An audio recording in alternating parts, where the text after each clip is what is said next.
नमस्कार, आप देख रहे हैं मारवाड़ बुलेटिन। सभी को चंद्रमोहन कल्ला का राम राम या घनी घनी खम्मा सा। दोस्तों, युग आते हैं और चले जाते हैं। आज़ादी के लिए जान की कुर्बानी देने वाले देश भर में पैदा हुए ये इतिहास बताता है। लेकिन ऐसा ही एक इतिहास रचा गया दौरों की धरती जैसलमेर की जेल में, जहां एक स्वतंत्रता सेनानी को जिंदा जलाकर मार दिया गया। उस शहीद का नाम है सागरमल गोपा। दरअसल मारवाड़ में आज़ादी की लड़ाई का इतिहास केवल अंग्रेज़ों के खिलाफ संघर्ष की कहानी नहीं है। राजस्थान की रियासतों में तानाशाही शासन था, जहाँ उस समय ऐसे वीर हुए जिन्होंने प्रजा के अधिकारों और लोकतंत्र के लिए अपनी जान तक कुर्बान कर दी। इन्हीं अमर सेनानियों में एक नाम था सागरमल गोपा का। 3 नवंबर 1900 को जैसलमेर में साधारण पुष्करना समाज में जन्मे सागरमल गोपा बचपन से ही अन्याय के विरोधी थे। 1921 के असहयोग आंदोलन में उन्होंने सक्रिय भाग लिया और जैसलमेर रियासत की दमनकारी नीतियों के खिलाफ आवाज़ बुलंद की। राजस्थान सरकार के अभिलेख उन्हें क्रांतिकारी, देशभक्त और स्वतंत्रता सेनानी के रूप में दर्ज करते हैं। सागरमल गोपा ने अपनी कलम को भी संघर्ष का हथियार बनाया। उन्होंने जैसलमेर में गुंडा राज और रघुनाथ सिंह का मुकदमा जैसी रचनाओं के माध्यम से रियासत की कथित जातियों और जनता की समस्याओं को उजागर करने में अग्रणी भूमिका निभाई थी। उनकी गतिविधियों से जैसलमेर का राज दरबार सख्त नाराज़ हुआ। उन्हें जैसलमेर और बाद में हैदराबाद से भी बाहर कर दिया गया, लेकिन निर्वासन भी उनके हौसले को नहीं तोड़ सका। वे आज़ादी और जनता के अधिकारों की आवाज़ उठाते रहे। 25 मई 1941 को सागरमल गोपा के पिता के निधन के बाद जब वे जैसलमेर लौटे तो उन्हें तुरंत गिरफ्तार कर लिया गया। सरकारी रिकॉर्ड के अनुसार इसके बाद उन्हें लंबे समय तक जेल में रखा और यातनाएं दी गई। और फिर आया 3 अप्रैल 1946 का वो काला दिन। जेल में सागरमल गोपा बुरी तरह झुलसे हुए मिले और उनकी मृत्यु हो गई।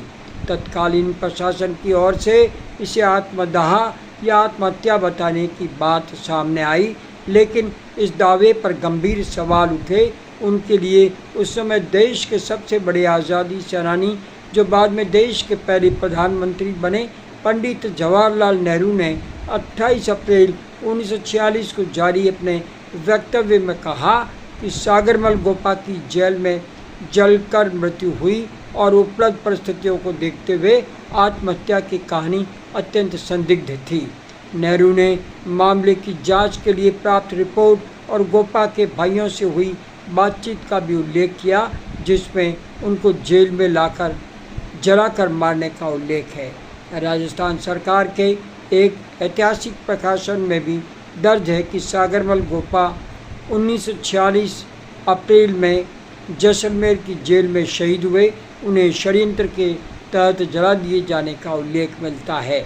इसीलिए ये कहना सही नहीं होगा सागरमल गोपा को फांसी दी गई थी। उनका बलिदान उससे अलग और बेहद दर्दनाक था। वे जेल में जिंदा जला दिए गए और इस घटना से वे शहीद हुए। पंडित नेहरू के बयान के अनुसार गोपा को मई 1941 में गिरफ्तार किया गया और भारतीय दंड संहिता की धारा 124A के तहत दोषी ठहराया गया। उन्हें लंबे समय तक जेल में रखा गया। नेहरू के दस्तावेज में यह भी दर्ज है, उन्हें करीब 1 वर्ष एकांत कोठरी में रखा गया और अगले वर्ष सफाई कर्मी के रूप में काम कराया गया।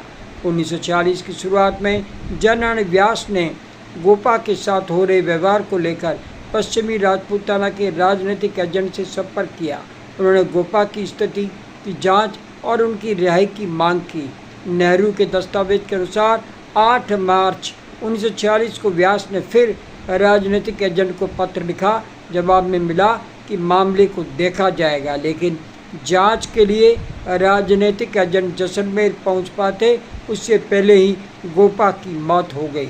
नेहरू ने अपने बयान में आशंका व्यक्त की कि संभवतः गोपा को इसलिए जलाकर मार दिया गया ताकि वे जेल में हुए कथित अत्याचारों की जानकारी अंग्रेजी पॉलिटिकल एजेंट को नहीं दे। समकालीन दस्तावेज में नेहरू लिखते हैं कि सागरमल गोपा 3 अप्रैल 1946 को जलाकर मारे गए। जेल प्रशासन की ओर से इसे आत्महत्या बताया गया और कहा गया उन्होंने अपने कपड़ों में आग लगा ली थी, लेकिन नेहरू ने इस दावे पर गंभीर सवाल उठाए। उन्होंने लिखा, उपलब्ध तथ्यों के आधार पर यह अत्यंत संदिग्ध था कि आग स्वयं लगाई गई और सबसे गंभीर सवाल ये था यदि उन्होंने स्वयं आग लगाई तो जेल में खड़े कर्मचारी क्या तमाशा देख रहे थे।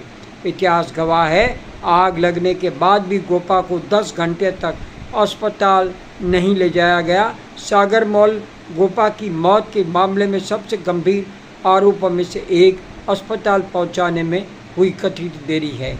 जवाहरलाल नेहरू के 28 अप्रैल 1946 के बयान के अनुसार आग में झुलसने के बाद गोपा को लगभग 10 घंटे तक अस्पताल नहीं ले जाना इस मामले को संदिग्ध करता है।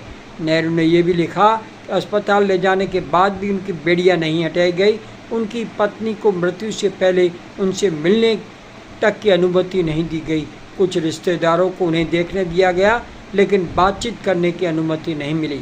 पुराने उपलब्ध समकालीन दस्तावेजों में ऐसा स्पष्ट विवरण मिलता है उनका शव किसी दूसरी जेल या किसी अन्य स्थान पर मिला था। दस्तावेज ये बताते हैं वे जैसलमेर जेल में आग से ही बुरी तरह से झुलसे और वहीं उनकी मृत्यु हुई। उनका शव भी परिजनों को नहीं सौंपा गया। उपलब्ध विश्वसनीयता समकालीन दस्तावेजों में उनके अंतिम संस्कार का स्थान और समय स्पष्ट रूप से दर्ज नहीं मिलता। अंत्येष्टि का भी उल्लेख नहीं मिलता, लेकिन ऐसा बताया जाता है कि उनके शव को परिजनों से दूर ही रखा गया। इतिहास में कभी कभी लोक स्मृति और बाद के लेखों में अंतिम संस्कार से जुड़ी बातें मिलती है, लेकिन उन्हें समकालीन प्रमाण के बराबर नहीं माना जा सकता। ये उल्लेख जरूर मिलता है कि सागरमल गोपा की मौत की खबर फैलते ही राजस्थान और देश के स्वतंत्रता आंदोलन में रोष पैदा हुआ। जनरल व्यास की रिपोर्ट और गोपा के भाइयों से मिली जानकारी के आधार पर जवाहरलाल नेहरू ने 28 अप्रैल 1946 को दिल्ली से प्रेस बयान जारी किया था। नेहरू ने जैसलमेर जेल की घटना को बेहद गंभीर बताते हुए कहा कि मारवाड़ प्रशासन ने मामले की कोई स्वतंत्र जांच तक नहीं कराई।